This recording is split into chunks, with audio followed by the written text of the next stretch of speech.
முன்னொரு காலத்தில் ஒரு புலவர் வாழ்ந்து வந்தார்.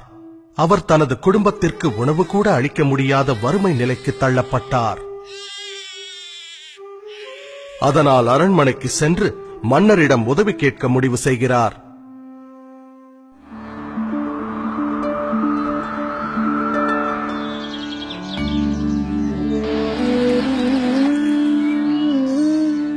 மன்னரை கண்டதும் புலவர் தனது பாடல்களை பாட ஆரம்பிக்கின்றார்.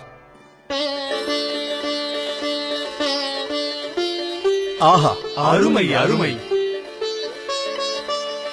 பாடல்களை கேட்டு மனம் மகிழ்ந்த மன்னர் என்ன பரிசு வேண்டும் என கேட்கிறார். சீராக அடுக்கப்பட்ட அழகான சதுரங்க பலகையை காண்பித்த புலவர், மாமன்னா, சதுரங்க பலகையின் முதல் கட்டத்தில் ஒரே ஒரு நெல்மணியை வைத்த பின் ஒவ்வொரு கட்டத்திற்கும் அதனை இரட்டிப்பாக்கினால் அதை தக்க பரிசாக ஏற்றுக்கொள்வேன். நிச்சயமாகவா? தங்கம் வேண்டாமா? நெல்மணிகள் போதுமா? ஆம் மன்னா என்றார் புலவர். அப்படியே ஆகட்டும். மன்னர் உத்தரவிட அவையினர் நெல்மணிகளை வைத்தனர். முதல் கட்டத்தில் 1, இரண்டாம் கட்டத்தில் 2, மூன்றாம் கட்டத்தில் 4, நான்காம் கட்டத்தில் 8 என நெல்மணிகளை அடுக்கினர். 10ஆம் கட்டத்திற்கு வந்தபோது நெல்மணிகளின் எண்ணிக்கை 512 ஆனது. 20ஆம் கட்டத்திற்கு வந்தபோது நெல்மணிகளின் எண்ணிக்கை 5,24,288 என அதிகரித்தது.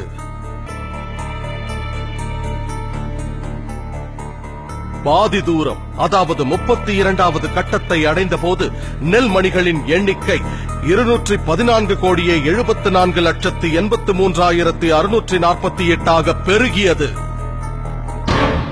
விரைவில் நெல்மணிகளின் எண்ணிக்கை கோடான கோடிகளை தாண்டியது.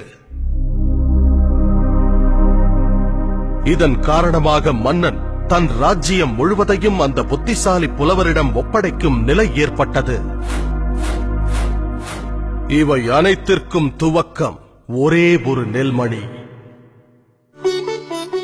கதையின் நீதி: கூட்டுப் பலனின் பெருக்கும் சக்தியை எப்போதும் குறைவாக எடை போட வேண்டாம். ஒவ்வொரு மாதமும் ஒரு சிறு தொகையை நீங்கள் தவறாமல் முதலீடு செய்து வந்தால் உங்கள் ஓய்வு காலத்தின் போது அந்த தொகை பன்மடங்காக பெருகி நிச்சயம் பலன் தரும்.